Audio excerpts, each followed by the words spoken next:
Hey, what's going on, everybody? Welcome back. Wanted to hop on here real quick and cover two topics today, and that would be the new policies in place for open fishing tournaments that the DNR just released yesterday.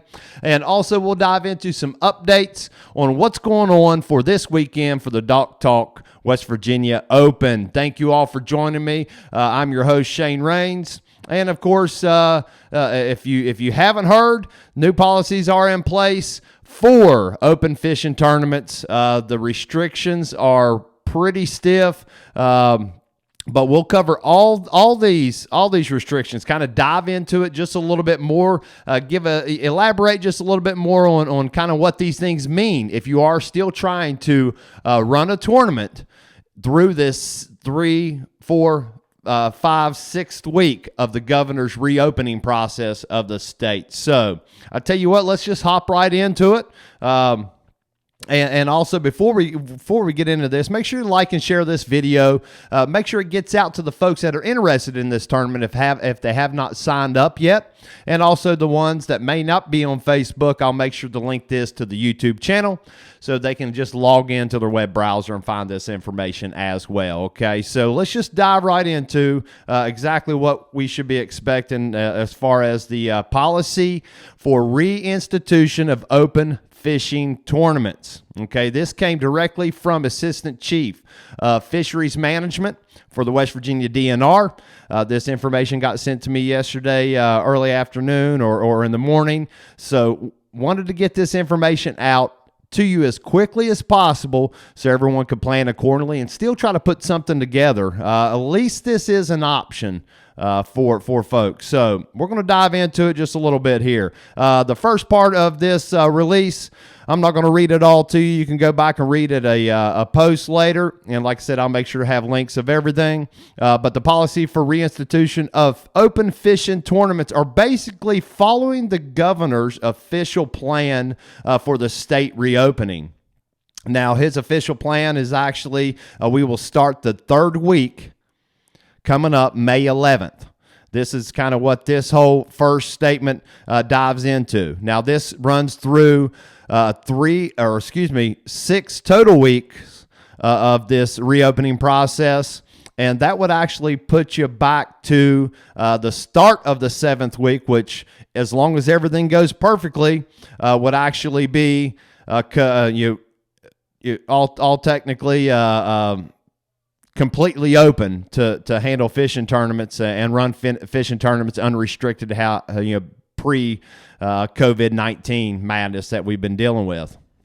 Okay, and it also goes into the social distancing and personal protective equipment, PPE requirements. They must be followed at all times, and we'll get into a little bit later in that. And basically what this is saying is as long as the plan goes as planned, no hiccups, we don't have a spike in any kind of cases, as long as we can stick to this plan, June 8th would be when tournaments would be able to start resuming, which actually would put it to the next following weekend, which is the 11th and 12th or 12th and 13th weekend, which is the weekend of the Bass Festival. So, we still got technically 4 more weeks, and this plan will stay in place. All these restrictions and new policies will be in place over the next 4 weeks as long as we don't have a spike. And if for some reason things would happen and the governor would shove us back rewind us back to the policies in place before week 3, they're going to revoke all permits again. So hopefully everything continues on course. And as long as it does here, once we get through these 6 total weeks, we'll be able to resume fishing tournaments once the governor releases all these restrictions. But I'm going to dive into each section of this. Let's try to break it down a little bit for the ones that didn't really read into it. And so we're all kind of on the same page, and I'm just deciphering this the way I read it. You may read something a little bit different, but we're going to try to break this down for you the best we know how. So tournament field limited to a maximum of 25 boats per access site. So a max of 25 boats per ramp. Tournaments with more than 25 boats must use multiple access sites. So you can run a tournament with more than 25 boats, but you actually have to operate out of separate ramps. for every 25 boats. So here's the kicker. Separate weigh-ins must be used at each access site. So, here's the deal. I don't think there's very many tournament trails or organizations that have the equipment to be able to operate two separate tournaments. This would make it very hard to operate a tournament with more than 25 boats. So just kind of keep that in mind. That makes it tough. I understand, and they're trying to follow along with all the social distancing and group gathering size restrictions. So, and also all tournaments using multiple access sites must designate each specific site on the application for a permit. So this is actually for all permits that are currently, or tournaments that are already currently permitted, and for anyone that would put in for a permit through this 6-week process of reopening everything. If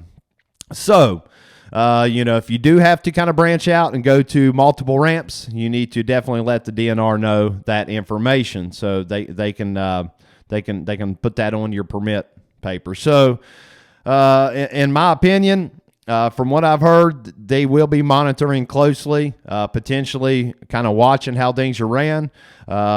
So definitely we want to stick to the course on what they're recommended. And I will say they are strictly following the governor's orders on the social distancing and the group size. Really, they wouldn't even had to. It would have been a lot easier for them just to say, no tournaments until this 6-week process is completely over and the governor completely reopens the state unrestricted. Would have been a lot easier for them to do that. This was just a way, especially hearing it directly from Mark Scott, this was a way that they actually could just try to help us get on the water. They know we're all ready to fish. This is a very restricted, format and policies in place, but with that, they're really just trying to do us a favor and let us get out on the water and still take advantage of live weigh-in tournaments, which we have yet to be able to do all year. So just keep that in mind. They really are looking out for us, trying to give us an option. It's not perfect. It's not going to work for any giant trail, more than likely, unless they adapt somehow. But we definitely want to thank the fine folks over there for trying to put something together for us, and we really genuinely do appreciate that. Let's get into the maximum of 2 anglers per boat section, and we'll break this down. All anglers must wear appropriate PPE while on boat while traveling and during registration weigh-in. The way I take that, appropriate PPE would be, let's see, mask. I don't know if they're really saying gloves would be necessary, but so for example, we all know the 6-foot distance, social distancing guidelines. So if you're within the 6-foot range at the, basically a check-in or at the weigh-in or registration, or even riding in a boat with somebody with your partner, from the way I read that, you are expected to wear the proper PPE, which would be some kind of face covering. Honestly, we all have a buff, so that's a quick fix. Throw the buff up over your face, while you're, I assume, within the 6 foot, and especially around the weigh table. If you are within that 6 foot, if you're not within the 6 foot, then those PPE precautions would not have to be really followed. So got to follow along with the governor's orders and, of course, the social distancing of 6 foot. So outside of the 6 foot, you're okay on the face covering. Inside the 6 foot, got to have some kind of face covering. So that would kind of put the weigh team would have to have some kind of face covering. People doing the registrations and interacting with people closer than the 6 foot would also have to do so, unless they put in other plans. But and that's just the way I read it. It does sound kind of crazy, some parts of it, but they are just having to follow the governor's orders and the CDC guidelines. Launching and weigh-ins must be staggered in smaller groups, less than 25 total at any one time at each access site, and one member must remain in the boat during launching, loading, and weigh-in. For me, breaking that down a little bit is we obviously can have 25 boats in a tournament at one specific ramp location. But the other guideline is no groups of 25 or more, or over 25, more than 25. So 25 or less groups, okay, at a given ramp. So if you have 25 boats, partner in each boat, that's 50 people, plus your weigh-in team could potentially be another 3 or 4 or 5 people.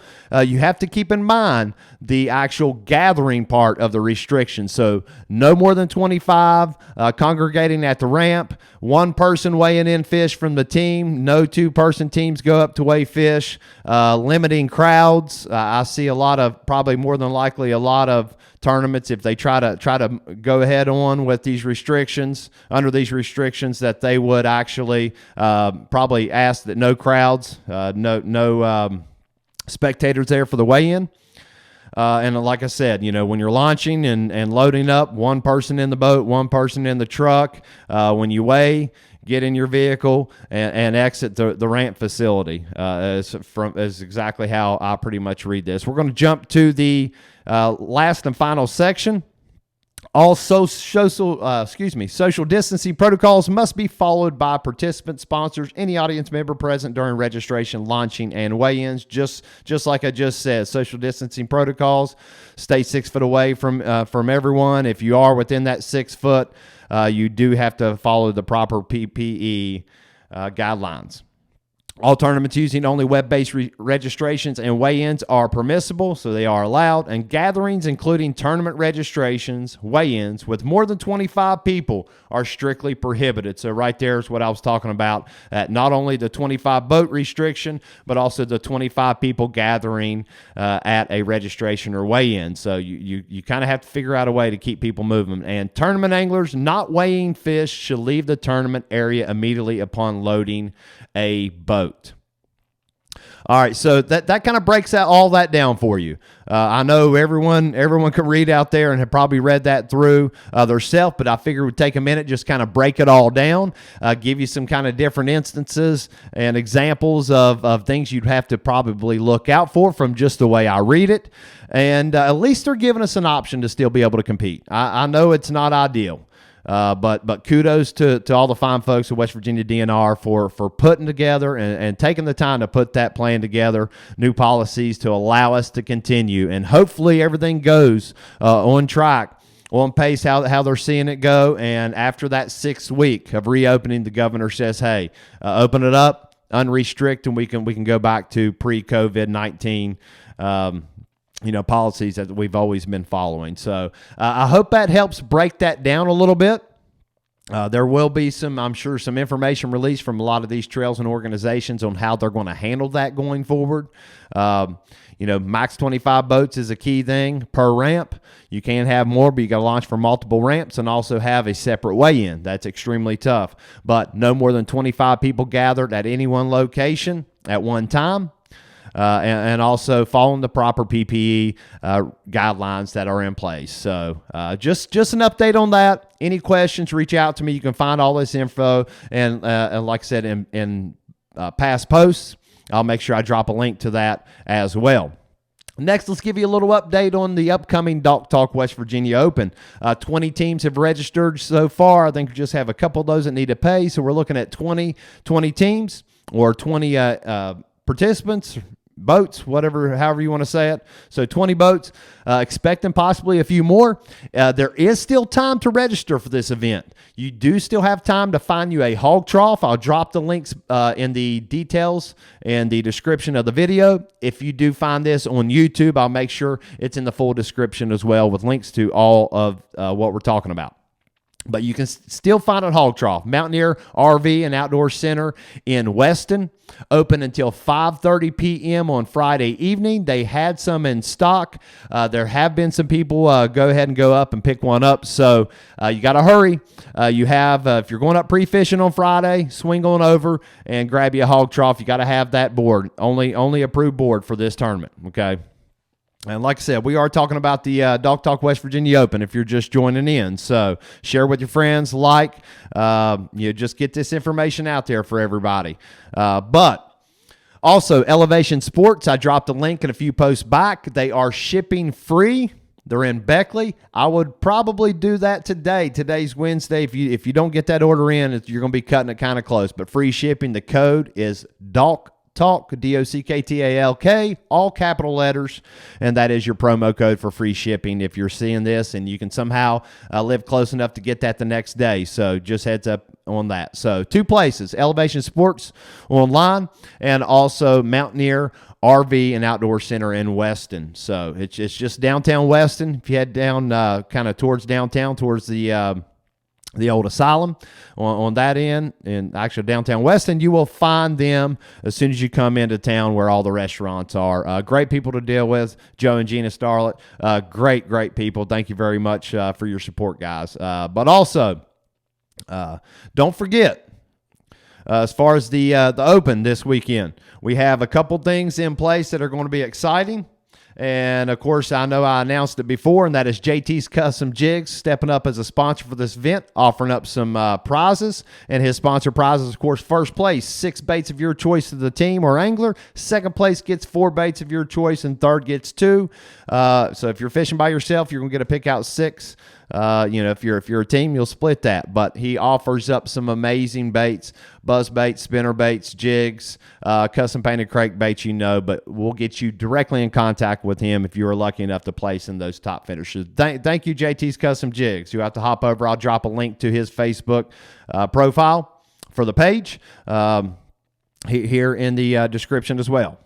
Also, I want to thank my good buddy Dwight Walls with Ridge Runner Rods, and the prize that he is offering up is 2 Ridge Runner Rods going to the first place angler and or team. So first place, extra incentive, 2 brand new rods built by him. Hand built right there in the Scott Depot area. Thank you, Dwight. This is a huge deal. You're talking about a huge value right there if you would place in the top few teams. Get some baits, and also if you're lucky enough to finish up top, not only the cash and money you're going to take home, but also 2 brand new rods and 6 baits from JT's Custom Jigs. So thank you all very, very much for your support for this tournament.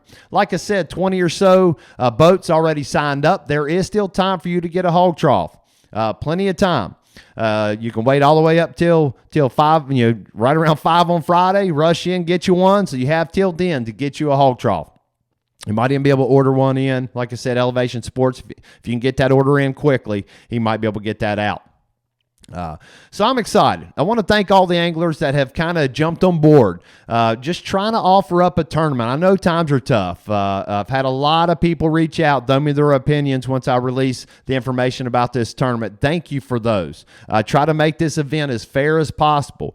We have to adapt in these times. Just wanted to offer up an event to get some folks out there and be able to compete. We are all ready to do so, so there's still time. You have until basically 6 a.m. Saturday morning to register and pay to be able to fish this. All of this is on tourneyx.com. I will drop you a link to that. You do pay through PayPal, and of course payments will be made via PayPal to the top finishers as well. I will drop all the links to everything we talked about today in the description of the video, on the post on Facebook, and also on YouTube. On the YouTube channel, I'll immediately save this video and cross-post it over there. So anyone wanting to fish this event that doesn't have Facebook, that's not on Facebook, get this link to them for the video. In the description, there'll be all the links to everything we talked about there as well. Also, a little bit of a shout out here, quick shout out. Drew Gregory allowed me to use an old video he did of how to measure fish. I went ahead and kind of added some text to that. He gave me permission to do so. So shout out to Drew Gregory. Video credit goes to him. Really appreciate it, man. And actually here at the end of this video, as soon as we wrap up, I will play this at the end of the video and also post this video up as well, so you can watch it as many times as you need to help you know how to take your picture when you're measuring your fish. Okay? So any questions, reach out to me. There's still time. Yes, we have some new restrictions in place, new policies in place, but let's all work together. Let's see if we can get some tournaments in. I know the 25 boat max makes it tough for some of the large trails and organizations that put on some fine events, but let's see what we all can do to band together, and let's make some things happen. Like I said, you can find all this information right here on Facebook, on my Facebook page. Just search at Dog Talk West Virginia. And also on the YouTube channel right there, you can search Dog Talk West Virginia or at Dog Talk West Virginia. You'll find that information there. Like I said, thank you for your time. A quick video going over these few things. Any questions, reach out to me, and we'll play this video on how to measure fish now. Any questions, reach out. Still time. I will be following up with a virtual captain's meeting one last time, going over all the rules on Friday for this event. Okay, so look for that on Friday.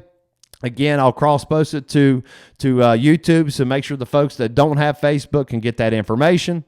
And also the identifier code that has to be in your picture, whether it's on your hand or on a piece of paper, has to be included in the picture of your fish on the hog trough, will be released 9 o'clock p.m., randomly generated online, just a random 3-digit number.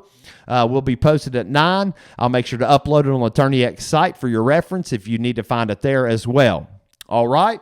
Any questions, reach out. And I know I'm kind of rambling a little bit now. You all have a wonderful day. And like I always say, we will see you on the water.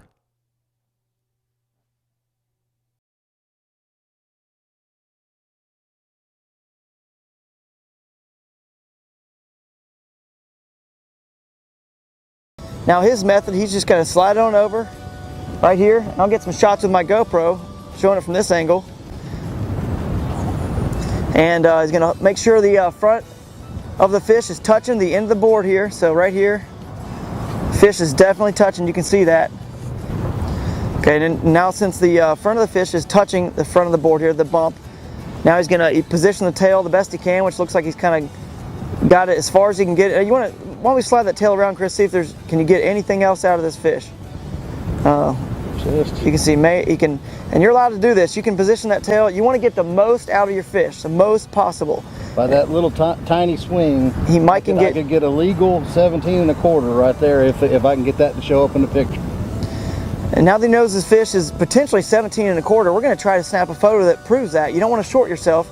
If you can't get it, then that's just one thing. So we'll turn on the phone here.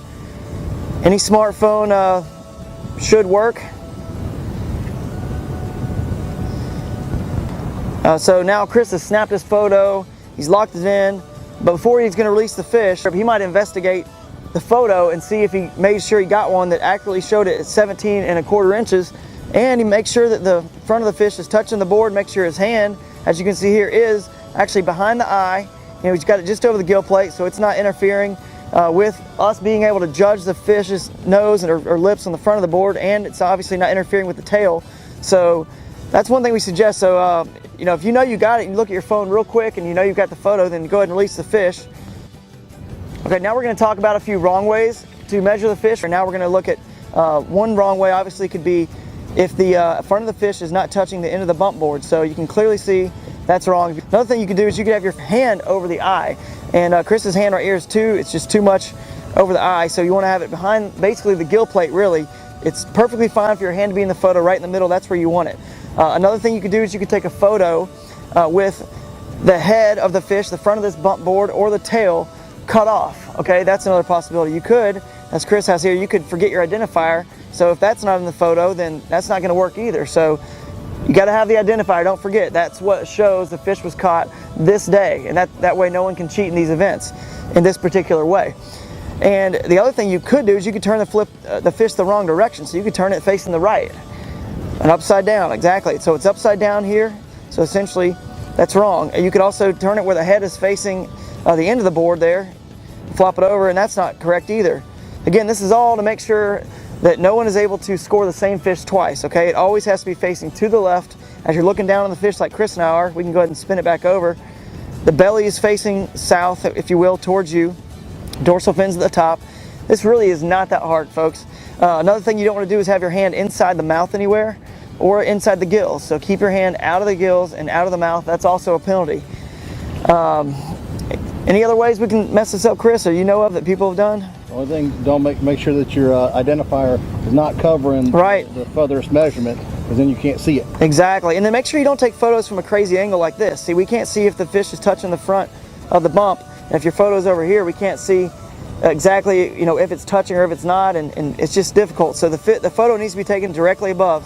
All right, so the whole concept of this is, you know, catch, measure, photo, release. It's an eco-friendly style.